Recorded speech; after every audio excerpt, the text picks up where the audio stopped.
What's going on people of Northern? Balik lagi saya Christian, founder dari Nordic Coffee. Buat kalian yang lagi tanya, ini kita kok lokasinya di tempat yang berbeda. Ini kita lagi di cabang kedua kita di Marvel City Mall, lantai ground floor, unit 16. Nah, kita bakal buka hari Jumat ini, tanggal 19 Februari kalau nggak salah. Nah, pada video kali ini kita bakal bahas apa sih efek sampingnya dari minum kopi Sultan terus menerus. Kalau di sebelah kanan saya ini ada kopi Geisha dari Bean Bros. Nah, itu terdiri dari 6 kopi dari wilayah-wilayah yang berbeda-beda. Yang lagi saya seduh ini adalah Geisha number 5, atau kalau kita buka di buku contekannya, dia nama kopi Geisha Anthem dengan notesnya strawberry, raspberry, rose water. Jadi selama dari bulan Desember ini sampai bulan Januari ini satu-satunya biji yang saya seduh hampir setiap hari.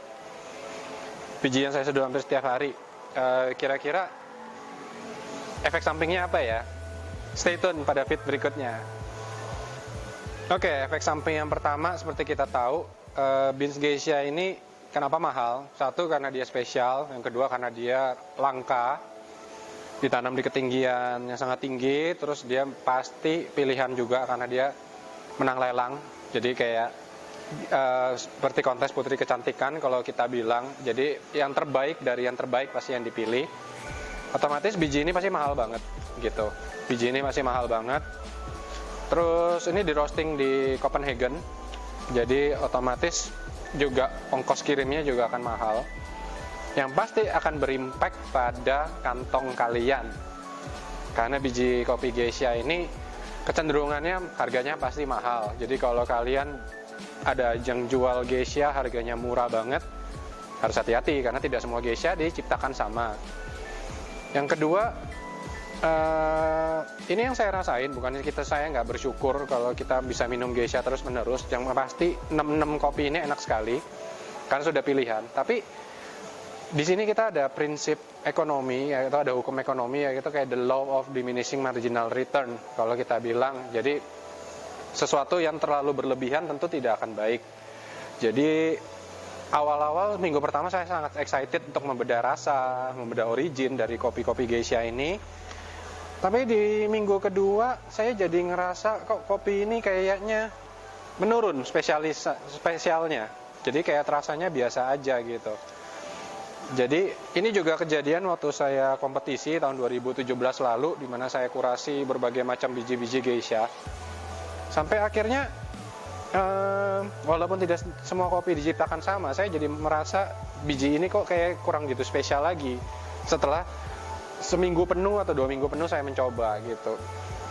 Jadi ada baiknya kita combine dengan biji yang mungkin roastingan biasa aja, tapi di-combine dengan biji Geisha. Jadi kita bisa tahu nih, oh biji ini spesial banget nih karena dia bisa ngadain rasa yang kompleks, atau kalau nggak ada notes-notes yang tidak ada pada biji-biji lainnya. Karena kita walaupun dia dari asal daerahnya berbeda-beda, tapi kita kecenderungannya adalah single varietas seperti Geisha pasti akan ada karakteristik rasa yang segaris atau jejak rasa yang kurang lebih hampir sama, yaitu dari ciri khasnya dari acidity-nya sama ada notes floralnya.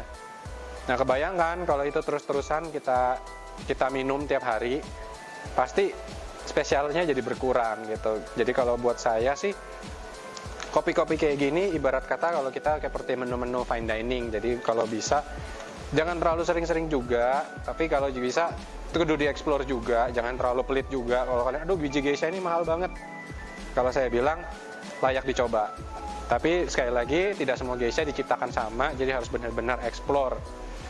Terus yang terakhir adalah ya dengan kombinasi dari biji yang misalkan biji yang biasa aja tapi di good roasting dengan biji Geisha yang spesial kayak gini, jadi kita tahu ada biji-biji spesial yang diolah sama tangan-tangan handal karena mereka melawan alam, terus di roasting dengan handal.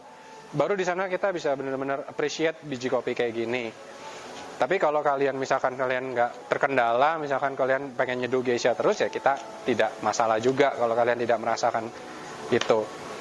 Kurang lebih gitu aja sih feed kali ini. Mungkin ya semoga bermanfaat juga buat kalian yang mungkin mau explore biji-biji eksotik. Maksudnya karena nggak cuma geisha juga, maksudnya ada Sudan Rumi, terus ada Laurina juga.